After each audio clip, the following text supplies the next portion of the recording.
You're here because you're interested in Claudio's problem in this house behind us. Claudio's kitchen lights haven't been working ever since he moved in, and 2 electricians have taken a look, but they couldn't find the problem. So we're going to check it out.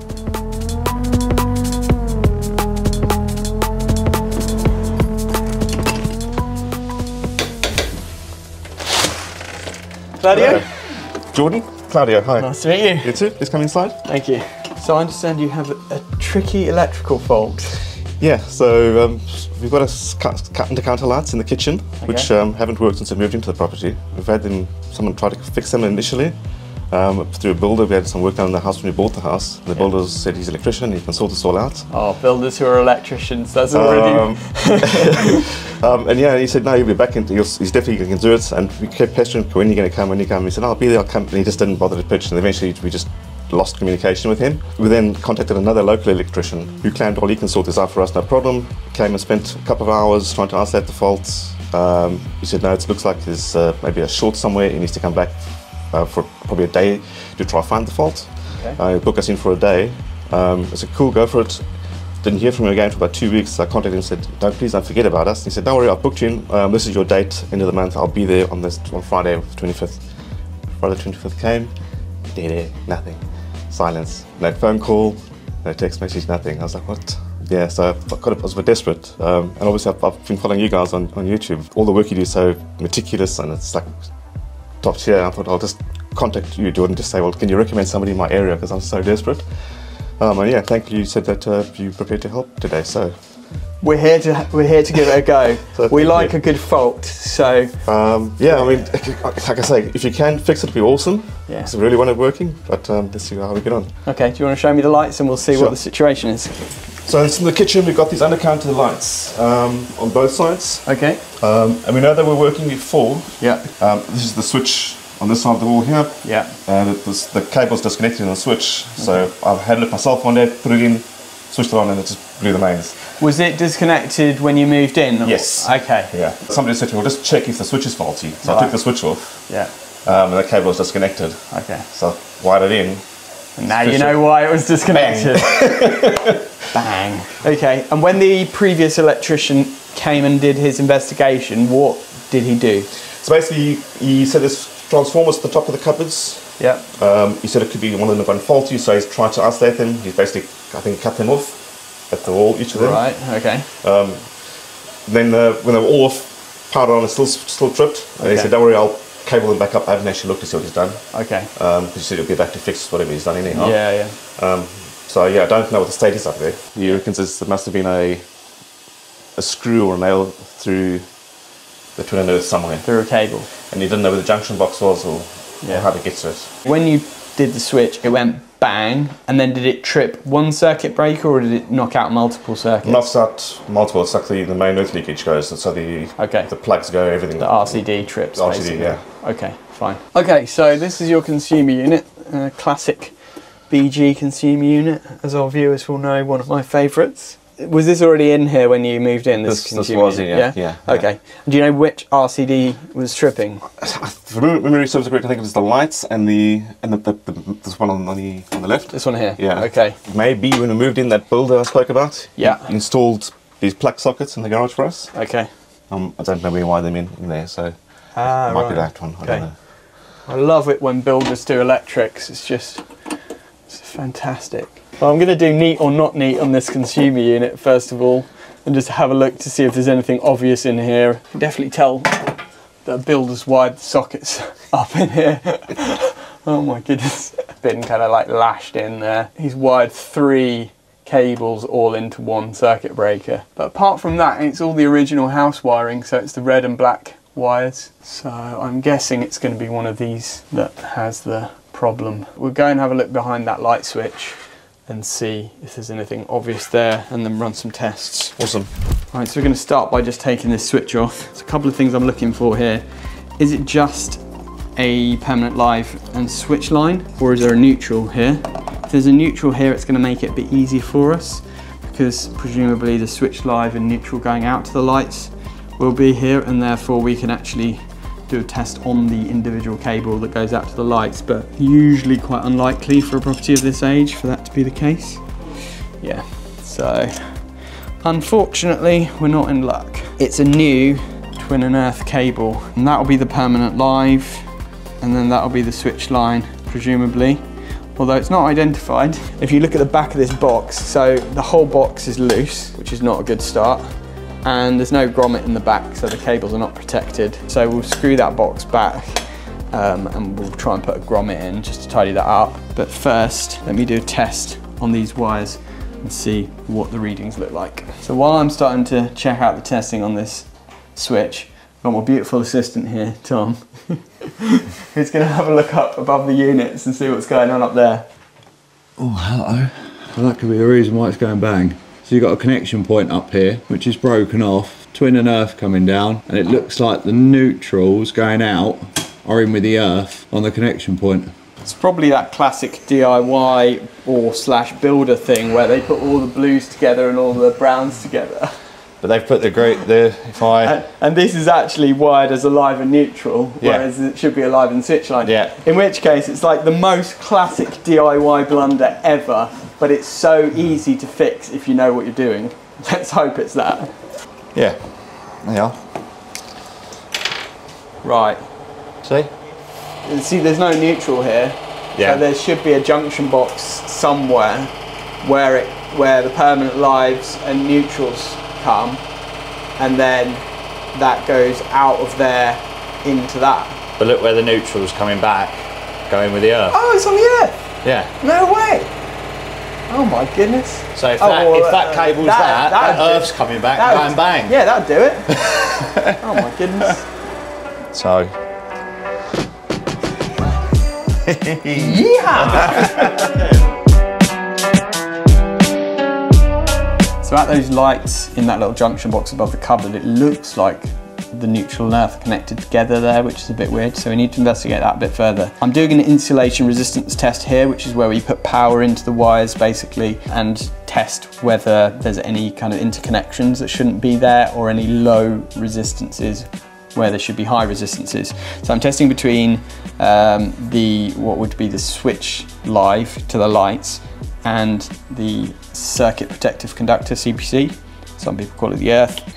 And we've got 0.01/2/3 mega ohms. It's not a dead short, but there's definitely a low resistance between the switch live and earth, which there shouldn't be. So that is, one possible source of the fault. The permanent live here, the brown one, is actually live. What we need to also just figure out is whether these two are supposed to be on the same circuit as each other, the ceiling lights and the cabinet lights, or not, because this is a brand new cable here, so there's probably a junction box somewhere.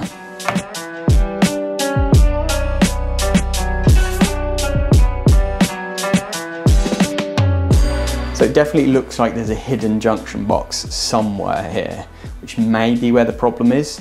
Now my brain logically goes to, okay, if I was an electrician installing a junction box in this kitchen, where would I fit it? And the answer is above one of these downlights in the ceiling. So what we're going to do is we're going to take them down one by one and see if we can find a junction box hiding up there somewhere. Apparently the previous electrician took this one down, but that was it. He didn't take down any of the others. So we'll take that one down first just to see what's there.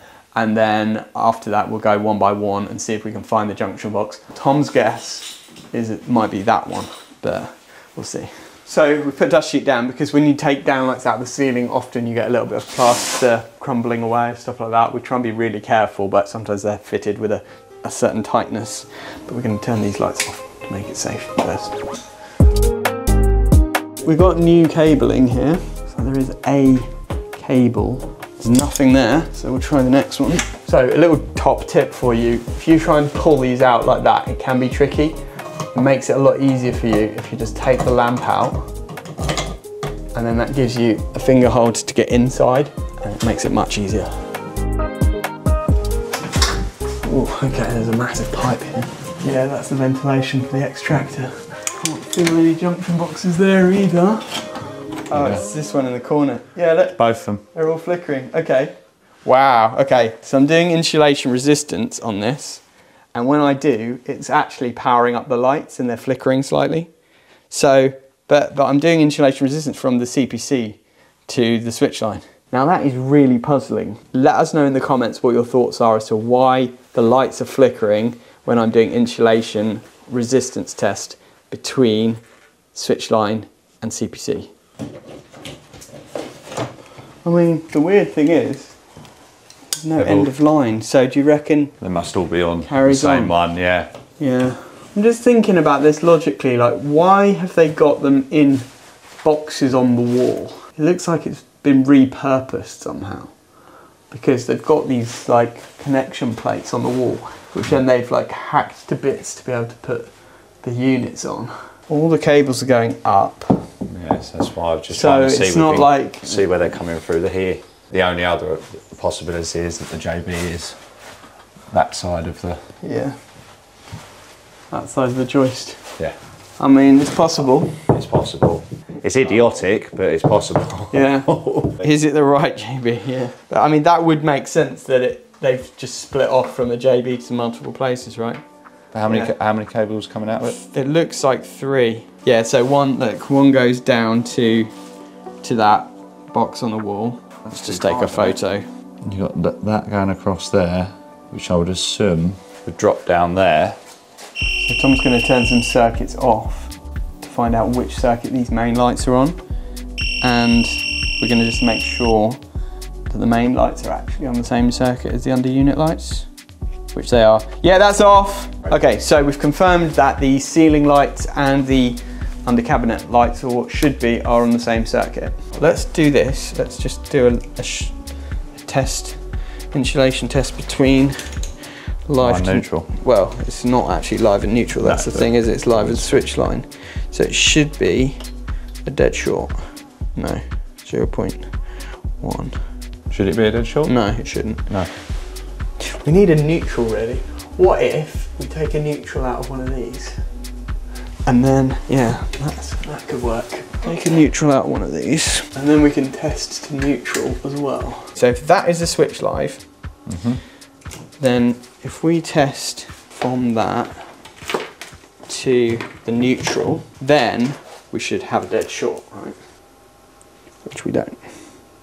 No, there we go. Same thing. So it is, but because they're not filament lamps, they've got resistance in. That's why we've got high resistance. But that is correct. So that is the switch live. Yeah. But it seems like there's this weird thing with the CPC being shorted down. Let's do that. Let's do between CPC and neutral. Neutral. Here. Then we'll see if the CPC is actually shorted out completely to neutral or not. We've got 6 or 7 mega ohms between the CPC and the neutral. That is actually fine as well. So I don't really understand. Let's connect it up and let's try it. It may well be that was Tom's predictions. It won't trip. Let's test it out and see. We interrupt this broadcast for a shout out to Unilight for their amazing little pen light that is coming in very handy today. And you can get a cheeky discount using our special code. There's a link in the description. Yep. Right. You good? Right, okay. So, I'm going to switch the main lights off. Now this is the moment of truth. We're going to turn the switch on for the under cabinet lights. Let's see what happens. Hey! We have light. Have you switched them on yet? Yep. That's it. No trip. Tom was right. Okay, so the problem we've got is that these ones are still not on, but I think that's just because they got disconnected up there, or maybe the transformer's blown. So we'll turn these off again, and then we'll have a little look. So in here, in this plate here, this CPC was connected in there, which was actually connected to the neutral of the lights. The neutral of the lights coming in is actually connected to nothing, which would explain why it was tripping. So I'm going to disconnect the neutral here and pop it into there, and then hopefully these lights will all come on. As electricians, you learn to loathe kitchen fitters because they always put electrics in tight spaces. It's ridiculous, like how are you supposed to access these connections? But anyway, I think that should work. So, moment of truth. Whee! Ha ha ha! We have light. Right, we figured it out, and it was actually super simple. So up there, the neutral and earth were the wrong way round. Yeah? That was it. No. Yeah. It was literally, there's a connection plate up there. The neutral of the lights was connected into the earth wire, and that's why it was tripping every time. So the guy who came, he looked up there, didn't he? Yeah. So he either completely missed it, or he thought, I can have some fun here. I'll charge him a whole day, mess around for hours trying to figure it out, and then at the end go, So literally just 2 switch wires? That's it. No way. Literally 2 wires the wrong way round. So that's it, all of your lights That's incredible. are now working, and even the transformers are fine. Like, there's no replacement transformers needed or anything. So chuffed, thank you. I really am. I'm glad that we could find it, and we didn't have to lift any floorboards. We didn't even have to cut a hole in the ceiling, which we were debating whether we should do that at some point. It was literally just that. It almost felt too simple. When we saw it, we were like, It's got to be something nah, else. it can't just be that. It's got to be something else, but it literally was that. Oh my word. So now we just got to put all the lights back up. Thank you so much. Brilliant. No, you're very welcome. I was actually going to pop my head and say, do you guys want coffee or tea? I wasn't expecting a finish. You know what? A cup of coffee would be great. I mean, the sockets are back on now, so if that's possible, that'd be awesome. Yeah. Thank you. Awesome.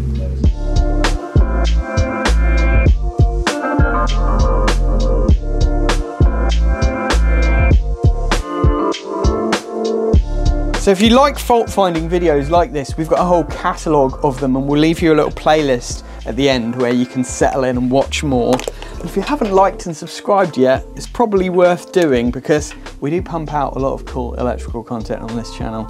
So hit a thumbs up for us and join the Artisan movement and see us on some more videos. But right now, I'm going to test the RCD for this customer now. As a general practice, whenever we visit a customer's house, even if it's for a small job, we'll do an RCD test and we'll check the smoke alarms, because those two are really important safety devices that protect the customer, and it's just a nice courtesy thing for us to do as a little bit of an extra customer service to check those things for our customers.